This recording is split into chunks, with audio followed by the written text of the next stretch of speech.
नहीं है।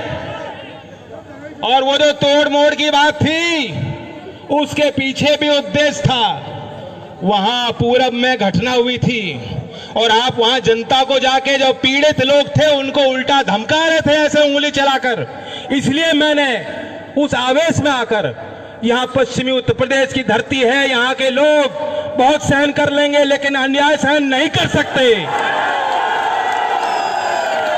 उस बात को याद, इसीलिए मैंने वो बात कही थी उंगली तोड़ने की।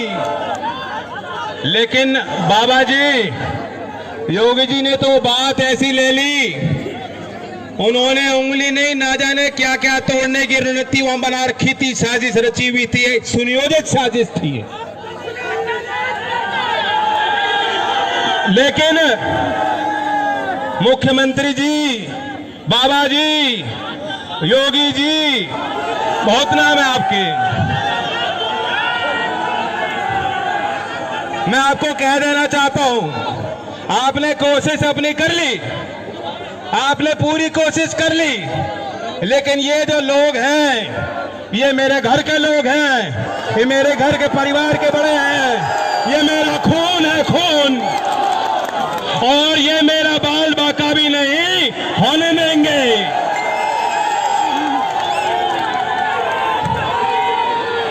मैं ये भी साफ कह दूं, बात मेरी नहीं थी, हमारा उद्देश्य क्या था, क्यों हम वहां गए थे। चौधरी चरण सिंह जी ने हमें सिखाया था, उन्होंने आपको हाथ पकड़ के सिखाया था, किसी दबे कुचले के साथ, गरीब के साथ कभी कोई अन्याय सहन मत करना, उसके साथ खड़े होना। क्या दोस्त था वहां, कांग्रेस पार्टी का नेतृत्व किया, उनको रोका गया, बदतमीजी की गई। तृणमूल कांग्रेस के सांसद वहां गए, उनके साथ बदतमीजी बदसलूकी की गई। समाजवादी पार्टी के नेता गए, वहां गुंडों को तैयार करके उन पर पथराव कराया गया। और जो मेरे साथ हुआ वो तो देख ही लिया आपने।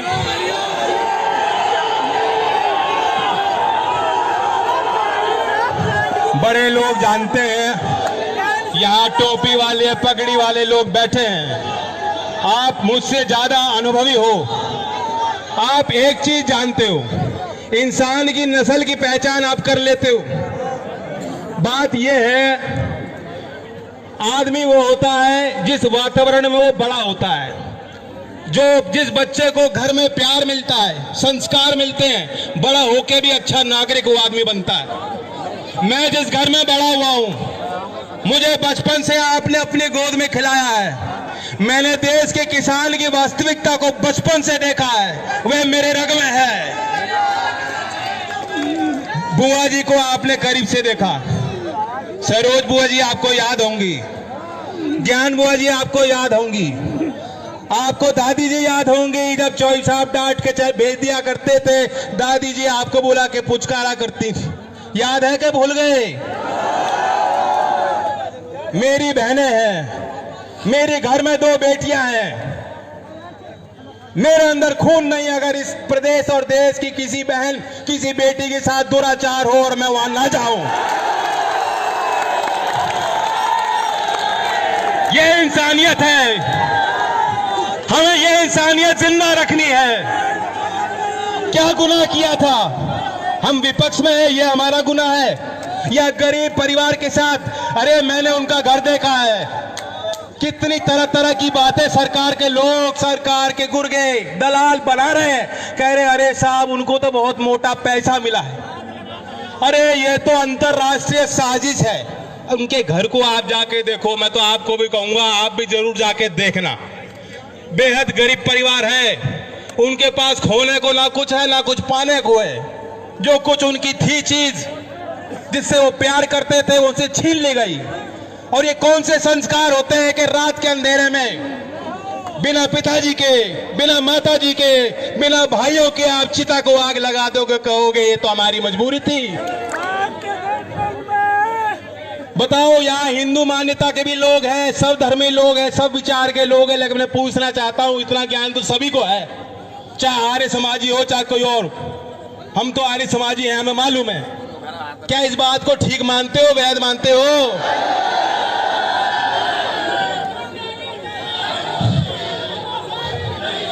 आप आज लखनऊ जाके देख लो, आप अपनी शिकायत लेके जाओगे, कोई गरीब आदमी प्रदेश का जाएगा, कोई विकास की बात करने जाएगा, मुख्यमंत्री आपसे नहीं मिलेंगे।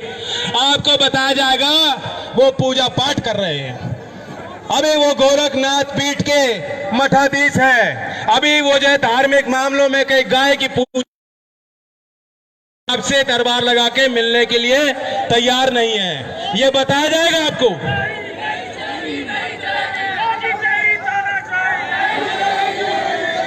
और वह आदमी जिसको धर्म का इतना ज्ञान हो, जिन्होंने वेद पढ़े हो, उन्हें ये नहीं मालूम कि रात के अंधेरे में चिता को आग लगाना कितना बड़ा पाप है। योगी जी को सारा मालूम है। ये सब इसलिए किया गया, रफा दफा किया गया, क्योंकि वह चाहते हैं कि दबाया जा। वे नहीं चाहते, सच्चाई पे पर्दा डालना चाहते हैं, और कोई कारण नहीं है। आपको मालूम है, आंकड़ों को देखो, आंकड़े चौधरी साहब आपको सभा में बुला के देश की अर्थव्यवस्था, देश के तकनीकी पहलुओं पर आंकड़े दिया करते थे। इसलिए मैं आपको आंकड़े रखना चाह रहा हूं, इनके झूठ पे मत जाओ। ये इन्हीं के आंकड़े हैं। केंद्रीय गृह मंत्रालय ने अभी जो सूची दी है, अभी जो उन्होंने प्रतिवेदन दिया है, उसमें उन्होंने दर्ज किया है वर्ष 2019 में पूरे देश के सभी राज्यों में सबसे ज्यादा महिलाओं के विरुद्ध अपराध कहीं हुआ है, वो उत्तर प्रदेश में 59,853 मुकदमे दर्ज हैं। एक वर्ष 2019 में 3,065 रेप के मुकदमे दर्ज हैं। इनसे मुंह छुपाया नहीं जा सकता। अब सवाल यह है, अब जब ये मैं आंकड़े कहूंगा तो कोई भारतीय जनता पार्टी का कह देगा भाई ये तो हम क्या करें, ये तो संस्कार की बात है, ये तो संस्कार सुधारो, ये तो समाज को देखना है। यही तो कह रहे हैं, आपने देखा, यही कह रहे हैं ना कि समाज की बात है। हाँ, समाज की बात है। इसमें कानून का पालन भी होना चाहिए, इसमें पुलिस बल को हमें मजबूत भी करना चाहिए, उन्हें मुस्तैद भी होना होगा, समाज की भी बात। लेकिन मैं आपको बताऊं, माया त्यागी कांड याद है कि नहीं? लोगों के अंदर वहां उस समय विशेष चेतना जगाने का काम चौधरी चरण सिंह जी ने किया था, और लाखों लोग तब जेल गए थे। और कांड क्या था? कांड यही था जो इस लड़की के साथ हुआ, जो गरीब लड़की के साथ आज हो रहा है। और अगर हम लोगों को वहां जाने से रोका जाएगा, अगर हम लोग समाज में चर्चा ही नहीं कर पाएंगे, तो कभी जो है उस तरह का व्यापी आंदोलन खड़ा ना हो पाए। ये उनकी मंशा है। योगी जी को रेप से दिक्कत नहीं है, रेप की चर्चा ना करो, ये आंकड़े दबा के रखो। योगी जी को रेप करने वाले से दिक्कत नहीं है, उनको साथ रखते हैं, उनको मंचों पे सुशोभित करते हैं। आपने देखा, भूलना मत, जो एक विधायक सेंगर था, पूरी सरकार जुटी थी उसे बचाने में, उनसे दिक्कत नहीं है। लेकिन अगर कोई कहेगा कि गलत हो रहा है, अन्याय हो रहा है, रेप क्यों हो रहे हैं, उसकी आवाज को दबाने का प्रयास योगी जी और पूरी इनकी सरकार और इनके दलाल करेंगे। यह है सुशासन। क्या ऐसी सरकार की रचना आप लोगों ने की थी? मैं अपने भाइयों से कह दूं, बहुत मार पड़ ली, बहुत मार पड़ ली, और तरीके से पड़ रही है। किसान बेहद दुखी है। गन्ने की बड़ी फसल यहाँ होती है, पैदावार होती है। आपको मालूम है, चौधरी अजीत सिंह जी ने सारी जितनी मिल है चौधरी साहब ने लगाई, और किसी ने नहीं लगाई। अब 6 साल हो गए मोदी जी को, और 3.5 साल हो गए योगी जी को। एक मिल छोड़ो, एक कोल्हू भी लगा हो, कोल्हू भी लगा तो बता दो। और वादे कितने किए थे, हांगकांग बना देंगे, पेरिस बना देंगे, लंदन बना देंगे, चीन हमारी तरफ देखेगा नहीं, पाकिस्तान का इलाज कर देंगे, सारी बात कही थी। इन्होंने कहा था स्वामीनाथन आयोग की रिपोर्ट को पहला हम निर्णय लेंगे, फैसला लेंगे, किसान के पक्ष में लेंगे, रिपोर्ट को लागू करेंगे। आज भी दावा करते हैं कि हमने एमएसपी का 50% मुनाफा किसान को दे दिया, बांट दिया किसानों। किसान की आय दुगनी होने जा रही है, दुगनी होने जा रही है। क्या 29 सितंबर 2019 को उत्तर प्रदेश की गन्ना मिलों में 4,942 करोड़ बकाया था। मैं ब्याज की नहीं कह रहा। और 29 सितंबर 2020 को एक साल बाद 8,500 करोड़ का बकाया है। अब बताओ दुगने हो रहे हो या आधे हो रहे हो? और ये तब है जहां आपातकालीन स्थिति। मोदी जी कह रहे हैं, मोदी जी के हमने आत्मनिर्भर पैकेज दे दिया, पता नहीं 10 लाख करोड़ 20 लाख करोड़ कितने पैसे बांटे, और आपके बट में कितने आए हो बता दो। और पूरा का पूरा गन्ना भुगतान भी अगर उसमें जोड़ लेते और एक कलम को चढ़ा करके ये 8,500 करोड़ किसानों के खातों में सीधा आपको पहुंचा देते, तो हम लोग भी यहां ताली बजाते कि मोदी जी आपने किसानों की रखवाली की।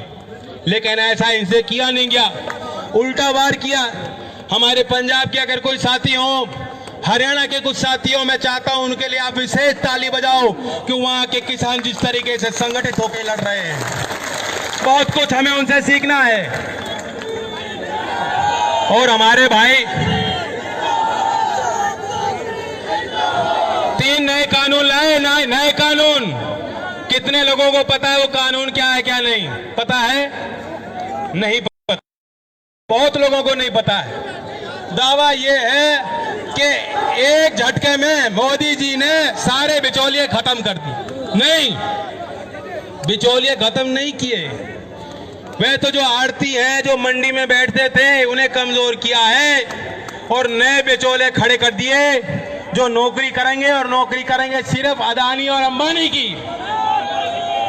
और 5 साल में जैसे रेल बिक रही है, जैसे एयर इंडिया बिकने जा रही है, सरकार बैंक बेच रही है, सरकार LIC बेचना चाहती है, 5 साल के अंदर ये मंडी में जब किसान जाएगा नहीं, उसके बाद कह देंगे वे मंडी में सरकार खरीद नहीं सकती। और सरकार खरीदेगी भी तो अंबानी और अदानी से खरीदेगी। MSP का फायदा एक भी किसान को देश में नहीं पहुंचेगा। और स्वामीनाथन आयोग की बात, मुंजी का क्या हाल है? मुंजी पिट गई। अगर C2+ 50% का फॉर्मूला इन्होंने लगाया होता, लागू किया होता, आपको 630 रुपए अतिरिक्त MSP में मिल गए होते। आपको गेहूं के MSP में 225 रुपए प्रति क्विंटल अतिरिक्त सरकार द्वारा घोषित दाम होता। इन्होंने दिया नहीं, इन्होंने दिया नहीं। वो तो यही काम कर रहे हैं जैसे हमारा माइक कर रहा है।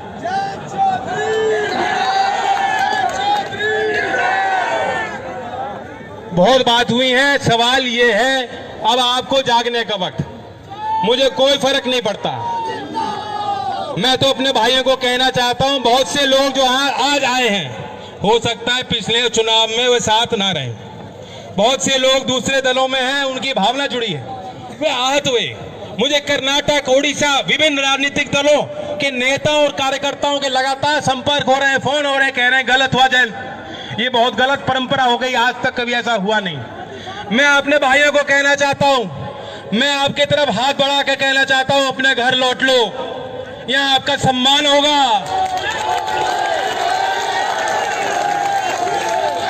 मैं आपको आह्वान करने आया हूं। अभी कोई वोट का मसला नहीं है, अभी कोई वोट का मसला नहीं है, लेकिन अपने भाई की, अपने खून की पुकार सुन लो और अपने संगठन को मजबूत करो। और ये भाई आपको वादा करता है, ये भाई आपको वादा करता है, मैंने 2 लठ खाए हैं, मैंने सिर्फ 2 मात्र लठ खाए हैं, लेकिन अगर आपके हित के लिए 100 लठ भी खाने पड़े, मैं खाने को तैयार हूं।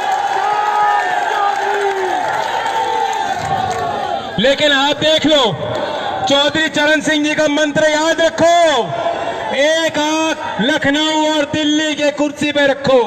हम आंदोलन करने निकलेंगे, निरंतर आंदोलन करेंगे, लोगों को जगाने का काम करेंगे। 12 तारीख में मैं आप सबको निमंत्रण दे रहा हूं, मथुरा में हम ऐसी पंचायत करेंगे, वहां भी आप पहुंचे।